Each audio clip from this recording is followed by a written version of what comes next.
Hello everyone, welcome to the preview show delivered by FedEx. I'm your host Alan Cavanna. With me as always from NBC Sports, Marty Snider. Marty, we're going from the short track of Martinsville to the high speeds of Texas. It's going to be exciting. I'm excited to be here because I love the race at Texas. You know, we do go from the slow speeds at Martinsville to all the speed at Texas. But what I love about Texas, Alan, is just the racetrack because it's an old, worn-out racetrack. A lot of bumps, a lot of fun. We saw this type of racing a couple weeks ago at California. I think the race in Texas is going to be fantastic. So I'm looking forward to it. Should be a fun weekend. Absolutely. Well, Kurt Busch is coming off a win last week. Maybe you heard about it because he had to go through a little adversity to get to victory lane. Some early contact with Brad Keselowski in the pits damaged his car, and then Keselowski made sure to add a little even more damage to that number 41 out on the track at Martinsville. Now, Marty, it's not what Kurt Busch wanted to talk about after the race, but it's what a lot of people are still talking about. These two drivers, they both have wins, which means they have little to lose in terms of getting to the chase. Do you expect this feud to continue? No, I expect it to continue, but not to this weekend at Texas. Texas is just too fast of a racetrack to pay someone back on. And Jeff Burton and I were talking about this earlier in the week. You really have to get inside the mind of the driver. You know, the way Brad Keselowski reacted to that little thing that happened on pit road was way overboard for what happened on pit road. What Brad was thinking about was back what happened in the past and what happened last year at Kentucky.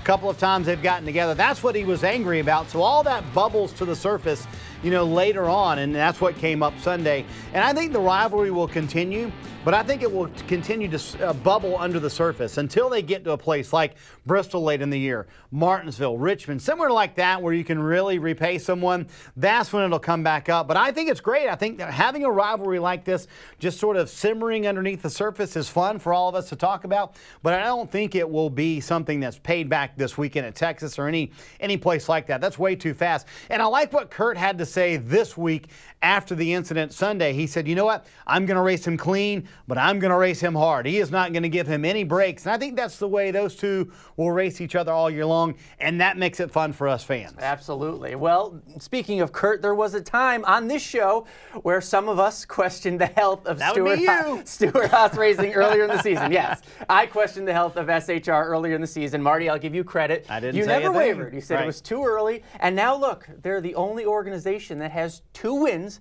on the season with a good chance to get a third driver in that chase for the NASCAR Sprint Cup. Not bad for the team. Well, I mean, and everybody was questioning what was going on with Stewart Haas Racing earlier this year. I never really questioned that, and I think it's way too early to kind of push the panic button. And what we're talking about is Tony Stewart being 17th in points. He's only 8 points out of that top 16 and getting himself into the chase. I think eventually Tony Stewart will get the win and get himself into the chase, and I think they will have 3 of the 4 cars in the chase this year.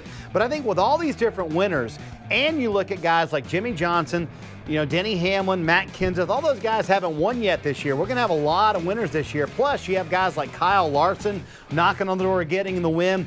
I think getting yourself in via points is shrinking by the week. I think, honestly, you're going to have to be top 6, top 7 in points if you don't have a win to get yourself into the chase without a win this year. So I think that window of saying, hey, we're going to make it in on points. Points still matter, folks. Don't think it's just about wins.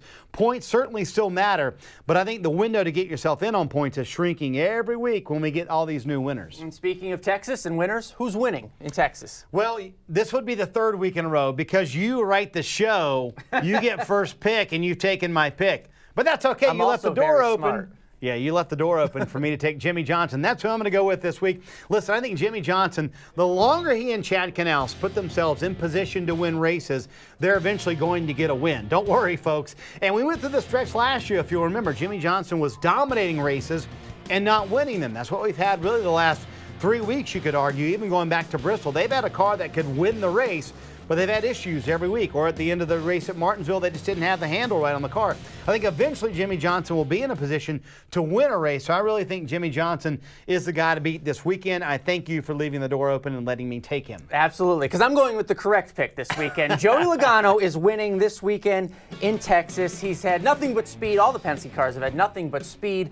all this year. They're going to qualify well. Joey Logano in Vegas was on the pole, had a top 5 there in Vegas. Not so good in Fontana, though, so we'll throw that one out. But I think Joey Logano is going to be... They had the speed in Fontana. Absolutely. Yeah. And remember what happened in Texas last year with the Penske cars. Well, they're going to come back, and they're going to win. And what I go back to is that they've had the speed every week, as you mentioned, and low grip racetracks. He was my pick, actually, at California. And in low grip racetracks, they've been very good, and they certainly have the speed to be able to pull off a win. And he's just like Jimmy Johnson. They keep putting themselves in position, Alan, to be able to win a race. Eventually, it's going to happen. And this leads us to our FedEx social pick of the week. We want to hear from you. As Marty mentioned, we've gone 6 for 6 to start the season. If there's going to be a new winner, who's it going to be? Who's going to make it 7 for 7? Will it be Jimmy Johnson, Matt Kenseth, or another as yet winless driver? You can vote at NASCAR.com/social.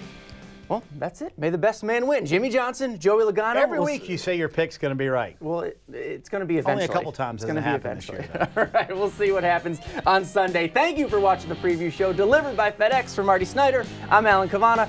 Have a great weekend.